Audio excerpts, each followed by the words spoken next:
Minority Radio. Welcome, everyone. This is 5RoundMMA. My name is Alex Ramirez. Alongside is my co-host, Albert Cita. On the phone, we have from the East Coast, or sunny Orlando, Florida, Guillermo Sunshine Cita. State, baby. Whether it's your first time listening to us or you're an avid listener, we want to thank you for tuning in. Really do appreciate it. Today's show, got a lot to talk about, mostly we'll talk about the UFC's heaviest division and the UFC's lightest division. We've got a lot of stuff to talk about in the heavyweight division and the UFC's flyweight division, all the drama going out on that, and with Demetrious Johnson, Dana White in the UFC. But before we get started, Guillermo, I thought for sure it was going to be a sweep. But I guess we'll give a gentleman's sweep now, 4-1 for Cleveland versus the Warriors. You know what? I think Cleveland can get one more game, and then the Golden State closes it out in Oakland. No lie. Early this week. The way I perceived that game, it really felt like Golden State was just kind of like, oh, we really want to just take a break. Like, I didn't see no urgency. Don't ever do that against LeBron James. I didn't see no urgency at all from Golden State. They were almost like okay with it. Yeah. And I think that's going to be the same mindset today. It's like, let's just close it out at home. But yeah, Golden State's going to win. No doubt about it. So what's up with this? These rumors of LeBron saying, the Clippers look pretty good to me now. Well, you know what's funny is I wonder how Albert's going to feel when LeBron James goes to the Lakers. What? No. Shut your mouth. If anything, Westbrook's going to go to Cleveland, bro.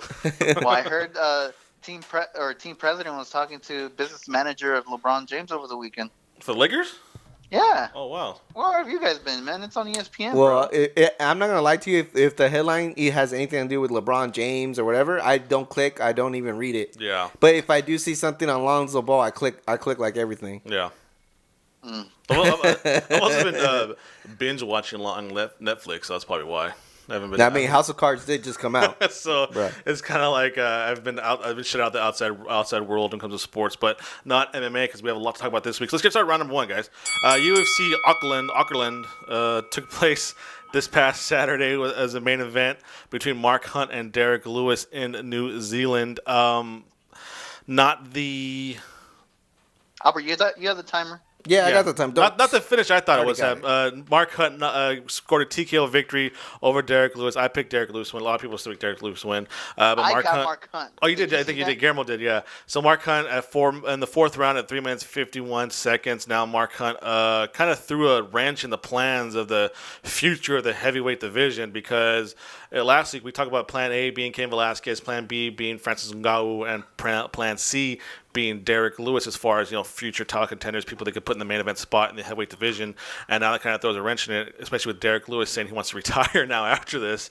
So your thoughts on the reaction? People say it was an early stoppage, could have gone a little longer. But Guillermo, what are your thoughts on this Mark Hunt win? Well, I agree. It seemed like an early stoppage, to be honest with you. But nonetheless, I had picked Mark Hunt because I question Derrick Lewis's cardio. I felt like if anybody can take him to the later rounds, there's going to be a good chance that Derrick Lewis goes down. But, and to me, I was like, I don't think he's ready for that. And I think Mark Hunt, even though he's been knocked out in the past, he's been known to have a granite chin. Yeah. So I felt like if he could take the blows from Derrick Lewis, and Derrick Lewis looked great in certain sections of the fight, but it seemed like Mark Hunt weathered the storm. And exactly how I figured in my head it would play out, that he would get exhausted and then Mark Hunt can just slowly pick him apart. That's exactly what happens. So, to me, it's no surprise because I kind of saw it coming. I mean, I would have been more shocked had I seen something else in terms of result. Yeah, so just real quick, we ran a poll on Twitter, and 75% of the people agreed that it was the right stoppage in the Mark Hunt fight. So thank you, everybody, for taking part in that poll. Albert, what do you think? Well, was he dead tired? Yeah, I agree. But I still think it was early stoppage. But with that said, can we talk about his kicks real quick? Yeah. Man, Derrick Lewis was putting on a kung fu session. I thought I was seeing Luke Rockhold in that fight. He was doing really good with his kicks in the first two early rounds, and I was super impressed that he can even get his foot that high. Yeah. But then again, Mark Hunt's 5'10", and I think Black Beast is 6'3". Yeah. But what amazing kicks! I was almost dumbfounded how good his kicks were, and I never seen that before from Derrick Lewis. But I also find it very funny that what came down to a heavyweight matchup was cardio. Yeah.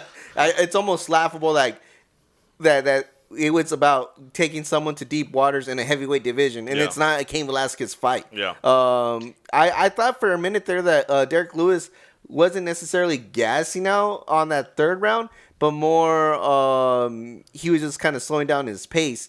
But then you clearly saw that he was gassed out. But he looked good the first 2 rounds. I don't understand if his cardio really took that big of a dump. He said something about his lower back was kind of hurting, whatever, and maybe that's why he slowed down on the kicks. But I think when he was using his kick, he was really efficient. And I think Mark Hunt played the perfect game plan, which was just be patient. Yeah. I think Mark Hunt knew. If you listen to Brian Stan before the fight started, he got a new nutritionist, and he was eating a lot better. And that was probably the best shape Mark Hunt's been in a long time. You know, it doesn't.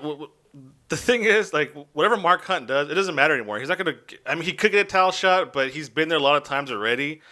He's not on that level of championship caliber in the UFC. And I think what I thought was funny, I remember when Derrick Lewis defeated Travis Brownie back in February. He said, I'm not going to fight for a while. I want to take, some time off. And then come June, he's already here in New Zealand. The UFC made him fly to New Zealand to fight again. So I thought he was going to take some time off.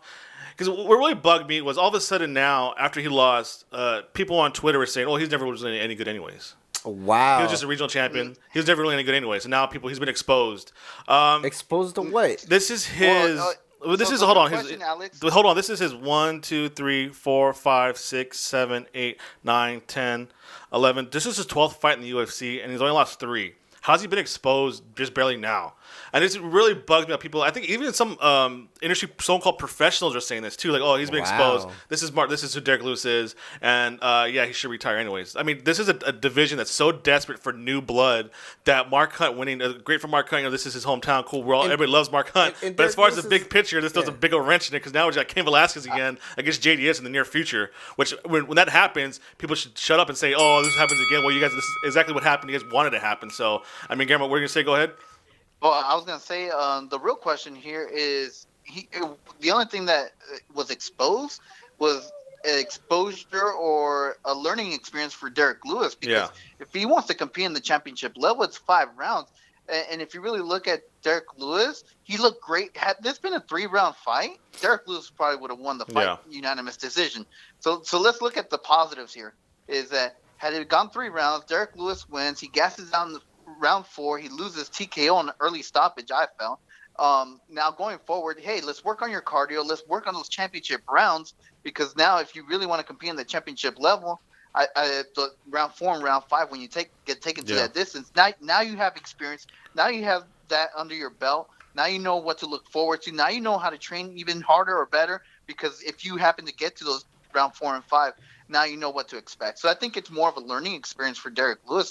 If anything, they expose a learning opportunity for Derrick Lewis. Yeah, I think he seems like pretty emotional guy. Like you ask him right after he loses. Of course, he's gonna say he's retired. I think every fighter might say, I don't want to do this anymore. I think give him a couple weeks to just to think about it, and then have him get away from this because he said last time when he fought in February, I'm gonna take some time off, and then a few months later, here we are again fighting. So BJ Penn's a perfect example. How many times they say, I don't want to do this no more, and then he gets that itch. So. Yeah, so I mean, I think he'll be all right. He'll be back. That's it for round number 2. We're gonna come back and talk about the landscape of the heavyweight division now and see just how close Mark Hunt is to a championship title shot again after this win over Derrick Lewis. So don't go anywhere. Actually, before we do that, talk about 5 Rounds clothing line. 5 Rounds clothing offers a unique collection of apparel and accessories by incorporating the culture, style, and attitude of MMA. They're constantly evolving and improving to become the best fightwear company in the MMA world. Check out the line of t-shirts, hoodies, hats, and other great accessories at 5rounds.net. That's a number 5rounds.net. Follow them on Twitter at 5roundswear and on Instagram at 5rounds_. Get it on. Round 2 coming up. All right, welcome back. Time for round number 2. So Mark Hunt threw a big old wrench in the plans of the heavyweight, at least landscape of the title picture. What wrench? I don't know what you're talking about. I mean, because is Mark Hunt going to get a title shot anytime soon? I mean, unless it's some desperate he made everything a lot more clear. Some desperate of somebody's going to get it, somebody's hurt and go again. But I guess now it's between a 2-man race between Francis Ngannou and Cain Velasquez, and there's a strong rumor. Clear cut now. There's a strong rumor that the UFC is pushing for Stipe Miocic versus Cain Velasquez whenever Cain comes back or if he's healthy or not. I think is his back still, I think, or is it his shoulder, or what's wrong with him now? I don't know what it is, but he looked good. Yeah? He was there at the show. He looked good. He actually did a little pre-workout before the event with one of the guys from Monster, and he looked good. He was moving well, so I think he's ready to go. So basically, do you guys follow Cain Velasquez on Instagram? No, I do not. He's kind of a sporadic poster. He kind of posts all at once and then takes a break and then posts again a lot. So yeah, last week he posted like 3 videos of him like training, or training with like the rugby team or something like that down in New Zealand. So it looks like he can train rugby. I think he's becoming a lot active. So that means the return is soon to be. What do you do? Just throw him in against Francis Ngannou? Say screw it? No, hell no. You give him a title shot. They give him a title shot. I think they want to give him a title shot. I think they're really, really hoping for this. Is it just me? Sorry to sway the conversation, but Dana White is, I think, really digging in for those Mexican fighters. I mean, despite Kevin Gastelum, I think we said this, despite anything Kevin Gastelum does, he's still in the good arms of Dana White, and I think he's really embracing. I think he really wants a Mexican fighter. Well, I think it has to do with boxing. Canelo Alvarez did 100 million buys, Canelo versus Chavez. So I think that'd be the UFC's dream to have either Mexican American or 2 Mexican born fighters in the main event for UFC pay-per-view, just to try and get how many pay-per-view buys they can get. But I think that's a plan. So let's go back to so now I touched on last round that how all of a sudden Derrick Lewis isn't any good now. And people are questioning. Well, I mean, you can question his heart now, but people say, "Oh, he's been exposed." I guess his rival Travis Brown, aka Mr. Ronda Rousey, said on Instagram, he did a text post. He says, "Quote: You say you have the most heart in the heavyweight division, but I just watched you quit. You should retire. You brought up false news about me that affected my family. What happened to your mom? No woman should ever have to go through. Miss Lewis, you have my sympathy. I hope your family isn't affected by false accusations or false news like mine was. Even though you didn't have the same consideration for my family, I wish the best for you, your wife, and children. Enjoy your wedding on the islands. My home is heaven on earth. Best wishes. We know you don't have the heart, but if you have the balls, I'm down to run it back." End quote. So I guess I'm not keeping up with the drama between Lewis and Travis Brown, but I will. I'll do it for you. Okay, Mr. TMZ, let's go. What happened? Other than he said, maybe after he knocked him out. He said he's gonna start following. My whole thing is it seems like a cheap pop, to tell you the truth. Cheap pop. That's a cheap pop, bro. It's motivation. To it sound like a John Cena promo. If you want some, you can come get some, even though I lost some. And to tell you the truth, I don't want to see that. Even if Derrick Lewis did not retire and he comes back, I have no interest. I have zero interest in seeing that fight in the prelims, in the Fight Pass on Fox Sports 1, 2, 5. I have no interest in that bout whatsoever. Okay, so you got 2 guys that actually have legitimate beef. Dude, Travis Brownie is still in the top 10. If you guys don't believe like how weak the heavyweight division is right now. So Alex started the round by asking, did Mark Hunt throw a wrench? Yes. To me, Mark Hunt cleared everything more perfect, because had Derrick Lewis beat Mark Hunt, Derrick Lewis would have been in that mix between, Ngannou, Cain Velasquez, or Derrick Lewis facing off against. But that's what you want. Don't you want some new matchups? But wait. Okay. So then now, given if he would have been Mark Hunt, there would have been no way Derrick Lewis ever take a Travis Brownie fight, right? Now he has that Travis Brownie fight because it serves him as motivation. But because he's taken a step back by losing to Mark Hunt. But basically what you're saying is like you're okay to see the Verdum versus Overeem fight 4 more times. You're cool to see. There's no real beef behind it. But what I was gonna say, you want to see Junior Dos Santos versus Verdum again. You want to see Junior Dos Santos versus Cain Velasquez again. You want to see Junior Dos Santos versus Overeem again. You want to see Junior Dos Santos versus Mark Hunt again. That's what I'm trying. The matchups are all gonna be all the same.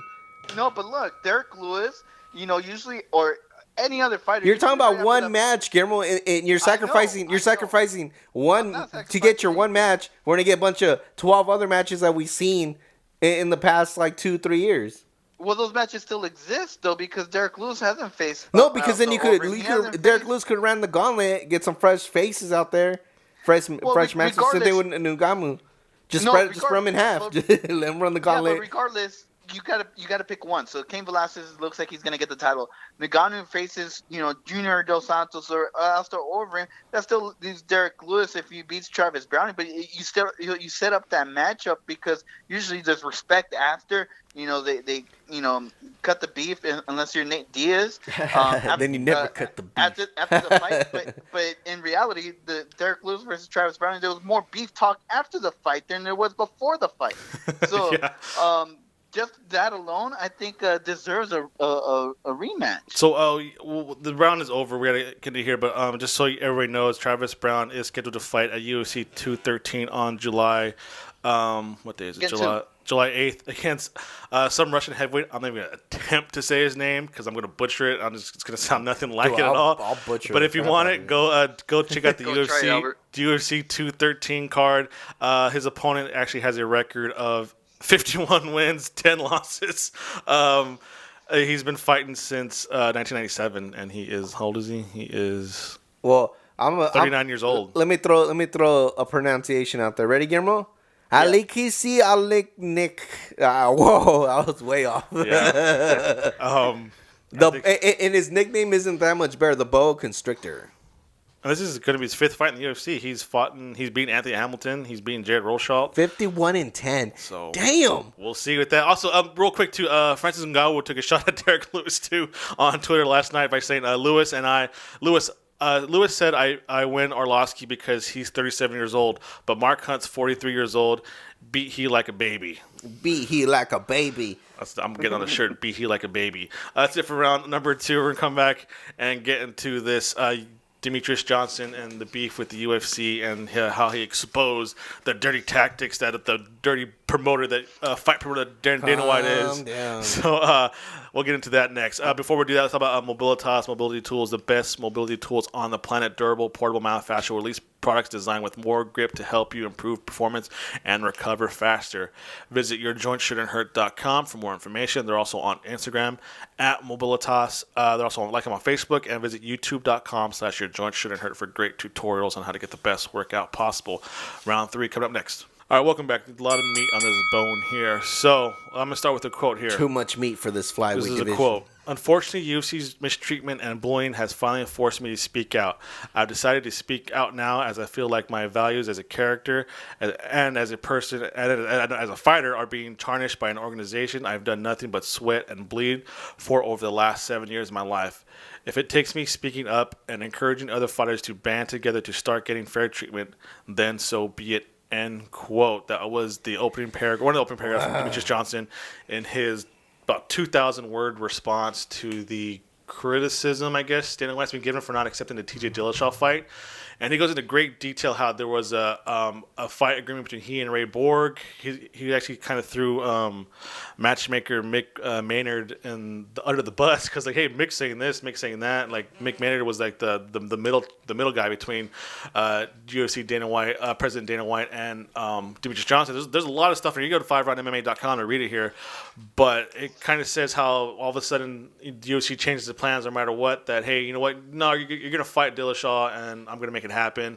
And then Matty Mouse points it out that Dana White went on to the UFC's official podcast to tell his side of the story, where he wouldn't be grilled at all because I mean, is Matt Serra really going to grill? Can I tackle this real quick before you get into it, Guillermo?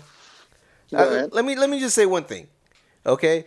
The one thing I've always liked about the UFC over boxing was the fact that it wasn't an organization thing. I think if you watch some of the earlier podcasts, we even mentioned this, that at least in boxing, once a fight is set, it's set. Yeah. It's written and granted. Promotion's already been out, and there's no way to alter this fight. The fight has to go down because it is the fight for that event. But I think that's a flawed system because we don't get to see. I mean, it took years for the Manny Pacquiao Mayweather fight, years, right? Even though we don't get our super fights all the time in UFC, hardly, but we still get good, solid matchups, and there's a whole pool to pick from. It's not necessarily. There's a reason why De La Hoya had to do Canelo Chavez. It's because there is no pool in boxing. There's Canelo and maybe 2 other people, and you gotta have to somehow make it work. and that's what he was trying to do. Triple G's out there, but he's in a different organization. That's where the Triple G and Canelo fight's taking so long to be made too, and now finally it's being made. Yeah. But and now we finally get to see how this can.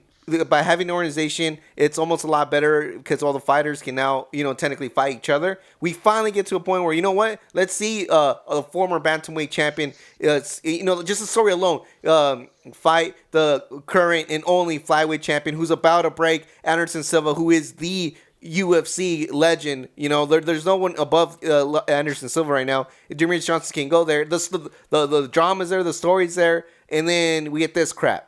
It's like, fine, let's go back, let's do boxing, and then let's see how your numbers do. For real, on the real. I think Mighty Mouse should step up and say, all right, then promote me just like boxing. Put him against Ryborg in a poster, and let's see the numbers. I bet you no one's going to check in and see that. Nobody. So basically, what Dana White always said, the UFC's here is we're going to make people fight each other, no matter what. Nobody's ducking anybody. This isn't boxing where, I'm Floyd Mayweather and I can handpick my opponents, right? Because in boxing, there's a system. You get to fight like 20 times. You fight a bunch of tomato cans to bump up your record. Build up your record, and then UFC's not like that. You fight the best of the best every time you go out there. So that's why there's no doubt. That's why you get the 10 and 2s and 10 and 3s. But I mean, I've said since day one of this podcast, Dana White is nothing more than a sleazy fight promoter. Always has been, always will. That's in his blood, a sleazy fight promoter. I mean, just because he says, I'm here for the fans, that's how he got so many people on his side. Just because you give away tickets back then, remember, whoever follows me on Twitter and he comes here, gets free tickets, people loved him for that, but he's still, no matter what, sleazy. He stopped doing that. He's still a sleazy fight promoter, and they're all the same, and this is proof of it, right?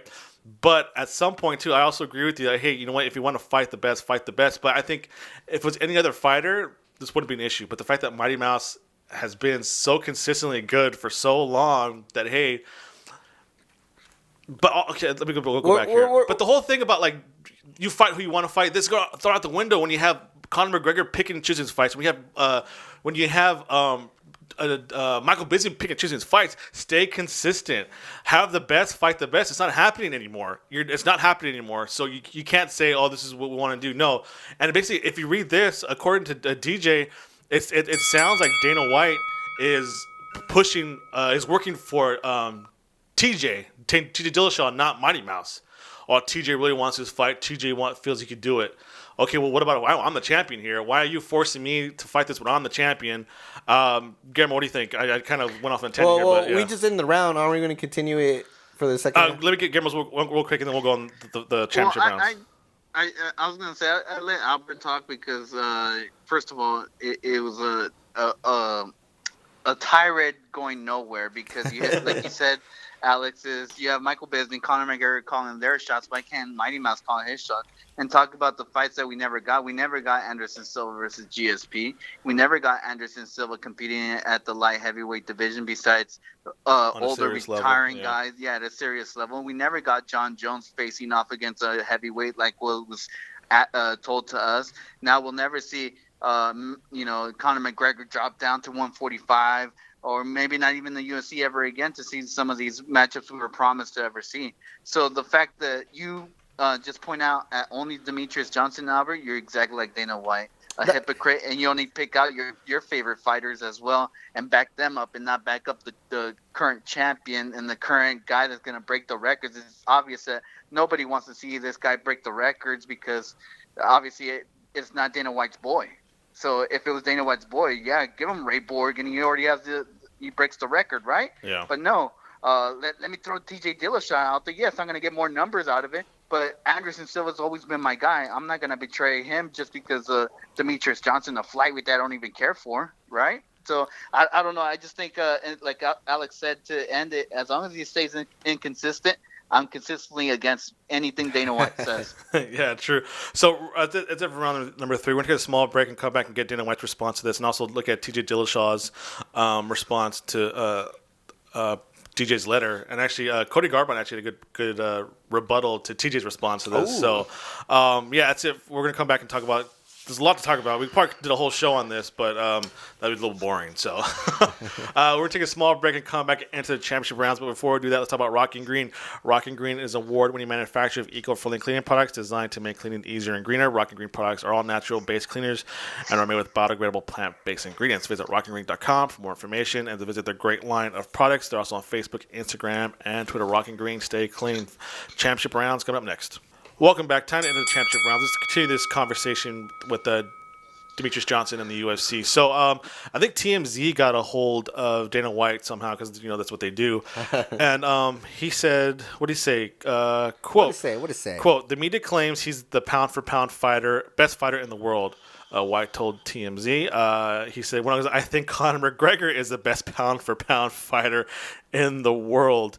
He didn't want a percentage of pay-per-view sales. He wanted upfront money, no pay-per-view. He wasn't very confident in his abilities to sell pay-per-views.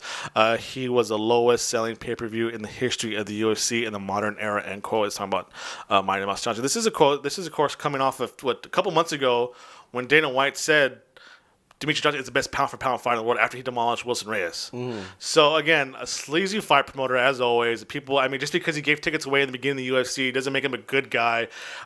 You don't get to be a multimillionaire by being a nice person, ever. So, once people shred that down, and this guy's a fight promoter. That's all he is. No different from Don King. No different from Bob Atrium. No different from Oscar De La Hoya. They're all fight promoters. They're all in it for themselves. They're all for the big bucks. And they're not about the people, not about the fighters. They're never about that. They're businessmen who look out for their best interest, people. They're not a man that people never will be. So this is Dana White. He's hypocritical again, as always, but just shouldn't be. I read it. Well, not surprised at all. The MMA media should not be surprised with this at all. This is on track for what he always says. And then go ahead. And then Alex, doesn't the media vote for the pound for pound best? Yeah. But he's when he's saying he's a pound for pound, people take his word. Oh, Dana White, what's next for this fighter? What do you think? What do you want next? Like he's the all of end all of mixed martial arts. But I think we're all missing the biggest point. Don't get me wrong. I am the biggest Dana White hater. But you guys are forgetting this flyweight division is barely hanging on by a string. Yeah. And so was the middleweight you have to keep it 100% real. And I think that's the part that I wish one of these bigger names that actually do the official UFC shows will say straight up, look, no one's watching the flyweights. Let's not get wrong. No one's getting excited for flyweight fights. And this is the first chance to get excited for a flyweight fight. It has the most buzz of a flyweight fight ever. And yet there's hesitant from the champion. Yeah. That's what I'm trying to say. Demetrious Johnson's over there trying to say that he was always for the company and this and that and that. Dude, right now you're looking like the most selfish guy in the world. And to me, you can save the whole division by this huge fight. But now you want to take a stand. Now when there's a challenge ahead of you, a real challenge ahead of you, now you want to take a stance when you can save the division. That's to me. That's the part that mind blows me out of it. What everyone's saying, and even if you go watch other MMA sites, Demetrious getting punked by Dana White, whatever. How about you become the punker and tell Dana White, pay me some money, and then I'll take the fight. But as far as I'm concerned, the flyweight division is practically gone, and now it has some buzz. You might as well step up and embrace the platform instead of backing out. This is coming from the guy. No, this is coming from the guy that was excited for Rich Franklin versus Anderson Silva at some point. Come on, bro. Well, that was back in the day, though. Well, you got to look at Rich Franklin's record back in the day. Yeah, come on, man. He just beat Ken Shamrock, and you're going to tell me I'm not going to get hyped over that? Come on, bro. I can go down the list of people that were paired up against Anderson Silva. It's not fair criticism, dude. It's the same. The fact that but everybody was watching Anderson Silva. That's the difference. That's what I'm trying to tell you. You guys aren't getting yeah, sure. Does Conor McGregor get better benefits than everybody else? Yeah, but guess what? People are watching Conor McGregor. Ain't nobody watching the flyweights. Who did Anderson Silva fight in Abu Dhabi? I don't recall. It's Damian Maia. Damian Maia was, and I don't know if you remember, that was one of the worst pay-per-views ever. And people still bought it, though. That's what I'm trying to tell you. People bought Anderson Silva fights. But everybody was so critical of Anderson Silva, and at that point, after that win, is the middleweight division doesn't exist, blah, blah, blah. Everything. But people still bought the fights, though. That's what I'm trying to tell you. What really comes down to is that you have someone so dominant that all the rest of the division looks weak, and that's not the case. Anderson Silva goes out the window, and all of a sudden the middleweight division is like the greatest division on the planet, right? Yeah. So in terms of savior, the only savior is the minute No. someone can step up and beat Mighty Mouse in that flyweight division. In all honesty, this is the part that I think everyone. If TJ Dillashaw really wants to go down to flyweight, fight a freaking contender, and then fight Demetrious Johnson. See, this goes back to Conor why McGregor's does thing. he get Everyone special keeps saying treatment? that Conor McGregor is a talker, this, and that. What you don't understand is Conor McGregor takes advantage of every opportunity he gets. He gets anything he can grasp. He makes it huge, and he takes it. And I think if you really listen to any Conor McGregor interview, that's what he tries to say. Like, you guys over there talking smack that all I do is talk. But guess what? I go and grab the opportunity. He grabs the brass ring. The brass ring is there for Mighty Mouse. He don't want to grab it. I think for Conor McGregor is he doesn't wait for opportunities to come. He goes and creates them. But I think and now this opportunity is being presented to Mighty Mouse, and he, like you said, Albert, he should go out there and grab it. But I think on the other hand, like, it's just when you talk about the back and forth, when Dana White's threatening to destroy a whole division because you do that's going a little bit too far. You can do what I tell you to do. I mean, this is the thing. It's like if he was more professional about it, maybe I don't know. Like, there's some guys. Mighty Mouse is very intelligent. And, like, he was a perfect fighter to write a 2,000-word response to this. Not too many guys could have done a 2,000-word response to this. Not even a 20-word response. It was very clear. It wasn't rambling. It was all over the place. It was outlined perfectly. And I think he tried to bully the wrong guy into doing this. And I think now you have TJ Dillashaw who posted a picture of Mighty Mouse and Minnie Mouse together. So which one are you? And then to Cody Garbrandt said, "Oh, you're calling me the bully. Who's the bully now?" So I think this is. But do you see TJ Dillashaw if he beats Mighty Mouse, is he going to go and be a flyweight from now on, or is he going to go and drop it and say, "I can't make weight anymore"? I mean, that's the thing. You're talking about saving division. I mean, it's. Thank you. Mighty Mouse hasn't beat TJ Dillashaw, and then other than who's left from? You got Sergio Pettis, Ray Borg again, so we're kind of back to where we're at. But then if TJ Dillashaw wins, is he really going to go through the gauntlet again? Is he going to fight Joseph Benavidez? Is he going to fight? You put the division on notice at least. Yeah. Regardless if TJ doesn't drop back down and it eliminates the belt, it gives attention to this division. Yeah, well, I just like you know what? I mean, I think Mighty Mouse should fight Dillashaw. That's my opinion.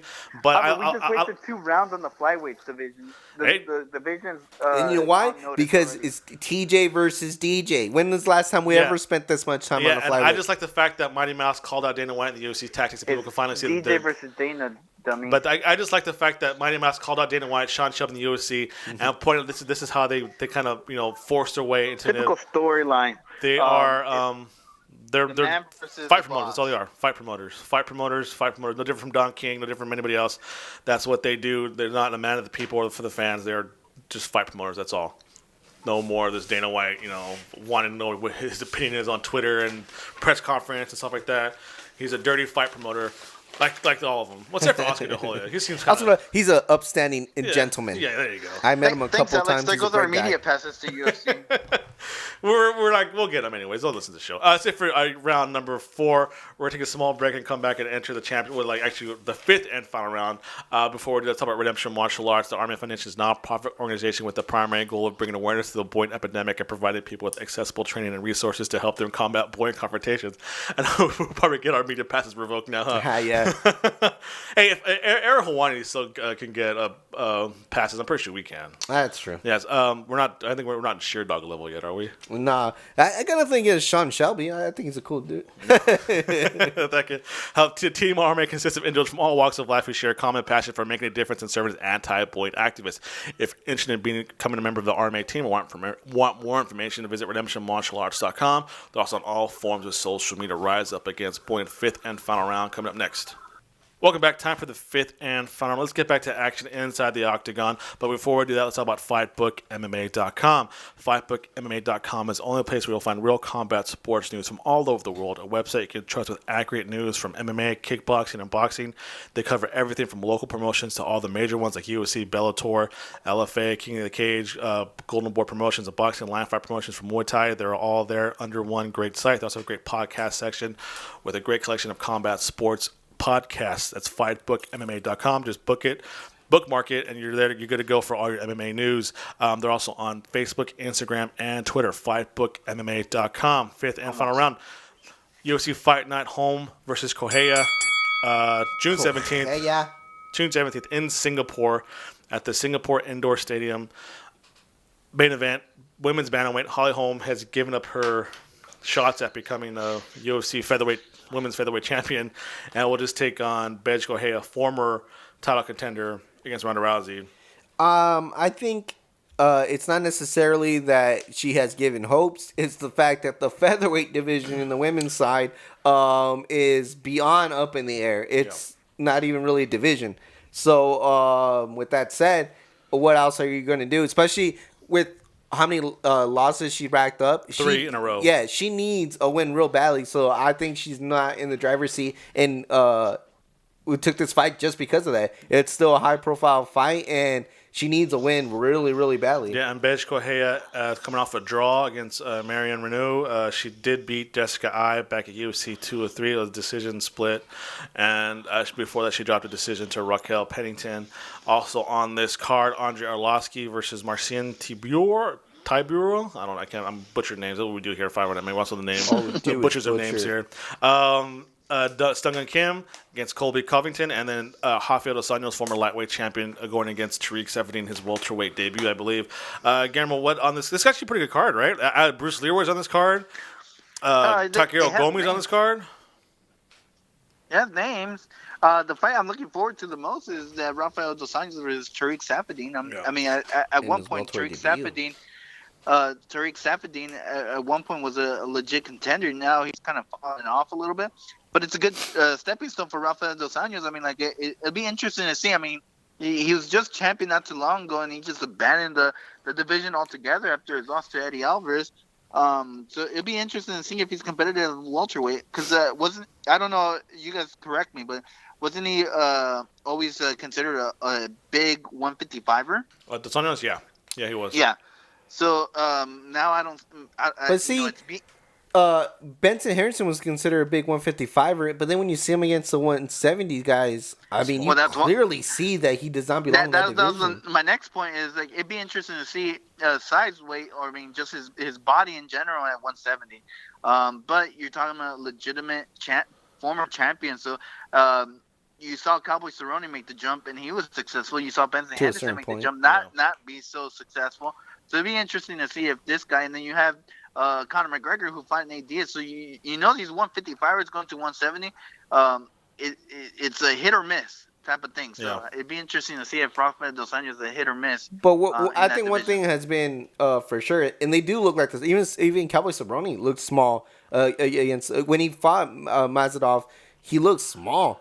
Benson Henderson looks small, and these are big. I don't know. I think they all even Conor McGregor looks so small at 170. I think that there is a good number of guys who could probably who benefit from like a 160 division or 165 division from the UFC. It goes back to Diego Sanchez. Yeah, I wish there was an in between. There's guys like that who can probably do that, but I mean, what do you call that? Super welterweight, junior middleweight champion. I don't think the UFC wants those kind of prefixes in their titles. It just kind of. Just the boxing, but I think it's needed. But interesting to see. Tariq Seferdine is a former Strikeforce, the last ever Strikeforce welterweight champion. He's kind of had some inconsistencies in the UFC. He's coming off back-to-back losses against Rick Story and Dungan Kim, but before that he did beat Jake Ellenberger. But who hasn't beaten Jake Ellenberger now? But he also hasn't been active in a long time. Yeah, his last fight was in December.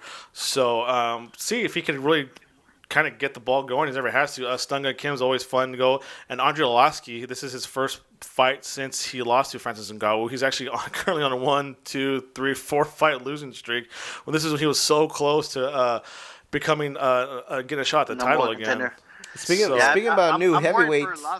Yeah. Speaking about new heavyweights, he is fighting a guy that's 15-2. So potentially, you might have a new guy in the heavyweight division. It's gonna be. Yeah, I was gonna say I'm worried because if Arlovsky loses, I could possibly see him getting cut now again. Bellator. And back to Bellator or into Bellator. You're right. And then the whole Holly Holm versus Bethe Correia. I mean, it sounds like you guys are excited. To me, I'm 50-50. Well, to me, it's more of like who's still relevant. Because if you really think about it, the loser is really, really down in the pecking order. I mean, like you're talking about buried. So it's just to see who's relevant. Yeah. No lie, I think we're gonna see another head kick knockout by Holly Holm. Really? I really do see that. I mean, I think I'd like to see her kind of go back in the winning circle. Yeah. I think if she wins this one, she gets a title shot. Yeah, no, she wins that, I by that, 100% agree. if she wins it by a knockout, she gets a title shot just because they need some more. Yeah. Then and in anything with the women's division, you need contenders right You now. need that spot like right on there. It's What happened to a girl Pena? It's not what you've done for me lately. It's I what need you've done for me now. I need her to just start getting active again. Yeah, but we'll see. That's it for this show. Interesting show. I think we're all, it's that DJ thing is there's so many layers to that we could just do a whole show on that one. But our attention spans are really short here, so we can't just do that. So I want to thank everybody for listening. Make sure to keep up to date with 5RoundMMA by following us on Twitter and Instagram at 5RoundMMA. It's FIVE Round MMA. Subscribe to us on Apple Podcasts, Podomatic, and YouTube. Like us on Facebook, and please visit 5RoundMMA.com. I also want to say we had a big loss this week. Our mayor and our Batman, Mr. Adam West, may he rest in peace. Very rarely do guys get to entertain multiple generations, and he did. Adam West, you'd be dearly missed. Albert, what do you got? I just want to say, told you, Guillermo, Samoa Joe can't sell tickets.